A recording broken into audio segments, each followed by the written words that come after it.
Olá, estamos aqui para falar sobre os tempos, os verbos nos tempos presentes, no presente em inglês.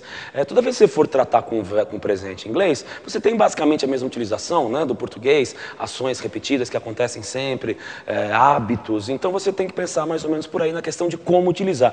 E quando você for utilizar, você tem que pensar o seguinte, em inglês, se você estiver lidando com o famosíssimo verbo to be, você tem que ter um certo cuidado, porque o verbo to be ele se comporta de forma diferente dos demais. O verbo to be é o único que tem em inglês, né, três formas de presente, no caso am, you, is, you are. Para quem estuda inglês há mais tempo, sabe que isso aqui é bastante manjado. Você teria que saber, por exemplo, né, quais são os sujeitos que utilizam o verbo to be, né, cada uma das três formas do verbo to be.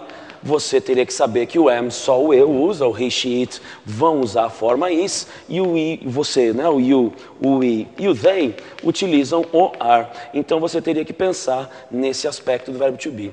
Se você estiver lidando com o verbo to be, claro. Agora, se você estiver lidando com os outros verbos, tem uma preocupação que você tem que ter. A única conjugação no presente dos outros verbos que não o to be, existem outros verbos, mas no geral, a grande maioria deles se comporta da seguinte maneira. Vou pegar aqui um exemplo do verbo to need. Aqui em português chegaria como necessitar, precisar. Você tem que se preocupar com uma coisa, há uma divisão em inglês, vamos dizer assim.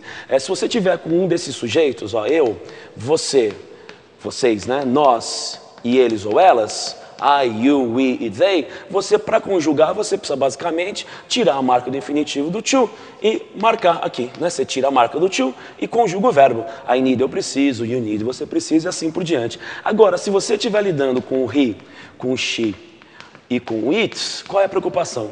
Também tirar a marca de infinitivo do to, da no need, aqui no caso to need, e acrescentar apenas uma coisinha ao verbo, que no caso é a letra S. Essas aqui seriam as preocupações básicas para lidar com o verbo to be, am, is e are, e com os outros verbos, para esses sujeitos o verbo sem o to, e para os outros sujeitos, para o he, she, it, o mesmo verbo sem o to, acrescido da letra S. Beleza?